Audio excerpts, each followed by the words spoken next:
கருத்தை எடுத்து செல்லக்கூடிய தலைவரோ நிர்வாகிகளோ யாருமே உங்களுக்கு ஆதரவா கொடுக்கலையே, அதை நீங்க எப்படி பார்க்கல? பலரும் பல நேரத்தில் பேசியிருக்காங்க. நாடாளுமன்ற உறுப்பினர்கள் பலரும் பல நேரத்தில் சொல்லியிருக்காங்க. சட்டமன்ற உறுப்பினர்கள் தனிப்பட்ட முறையில் சொல்லியிருக்காங்க. ஏன்னா சட்டமன்ற உறுப்பினர்கள் தேர்தல் நடத்த போகிறாங்க. இப்போ நீங்கள் ஒரு விஷயத்தை ரொம்ப புரிஞ்சுக்கணும். எப்போ இந்த பயம் வரணும்னு கேட்டிங்கன்னா, நீங்கள் கூட்டணியில் இருக்கோம், நம்மளுக்கு கூட்டணி கட்சி கோவப்பட்டு நம்மளுக்கு எதிர்ப்பாக அவங்க வேலை பார்ப்பாங்க, நம்மளுக்கு சீட்டு கொடுக்க மாட்டாங்க, நம்ம சட்டமன்ற உறுப்பினர் இருக்கணும், நம்ம எம்பியாக இருக்கணும் அப்படின்னு நினைக்கும் போது நான் தான் முதல்ல சொல்லிட்டேன், நான் அடுத்த தேர்தல் நிற்க போகிறதில்லை. என்ன பண்ண போறீங்க? நான் காங்கிரஸ் கட்சிக்கு பணியாற்றிட்டு இருப்பேன். இப்போ என்ன காரணமாக இந்த மாதிரி ஒரு முடிவு எடுக்கிறீங்க? கூட்டணி கட்சிகளை பெரிய கட்சி சின்ன கட்சியாக இருக்கும்போது, ஜூனியர் பார்ட்னர் மேஜர் பார்ட்னராக இருக்கும்போது நீங்கள் என்னவா இருக்கிறீங்கன்னா, ஜூனியர் பார்ட்னர் யார் கேள்வி கேட்டாலும் சரி உடனே அவங்க மற்றவர்கள் கேட்க போகிற அந்த கட்சி சொல்ல போகிறதில்ல மேஜர் பார்ட்னர்.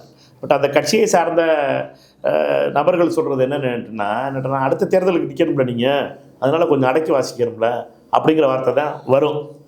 இது என்னட்டுனா இது அந்த பவரில் இருக்கங்கிறதுக்காக பேசுகிற பேச்சு. பயத்தின் வெளிப்பாடு அல்ல. பயத்தின் வெளிப்பாடு இல்லை. அதனால தான் என்னட்டுனா நான் இது வேண்டியதில்லை. இல்லை, எனக்கு இன்னைய பொறுத்த வரைக்கும் 3 தடவை எம்பியாக இருந்திருக்கேன். 2029 ராகுல் காந்தி பிரதமர் ஆகணும். அந்த தேர்தலில் நான் உழைக்கணும். அது வரைக்கும் காங்கிரஸ் கட்சியை பொறுத்த மட்டும் நான் நாடாளுமன்ற உறுப்பினர் விருதுநகர் மக்களுக்கு தொடர்ந்து பணியாற்றிட்டு தான் இருப்பேன். அந்த பகுதியினுடைய எனக்கு வாக்களித்த 3 முறை வாக்களித்த அந்த மக்களுக்கு அவருடைய குரலாக பாராளுமன்றத்தில் ஒழித்து கொண்டு தான் இருப்பேன். RSSல அமித்ஷாவையும் மோடியையும் நெஞ்சுக்கு நேரம் எதிர்த்து தான் கேள்விக்கு தான் கேட்க போகிறோம்.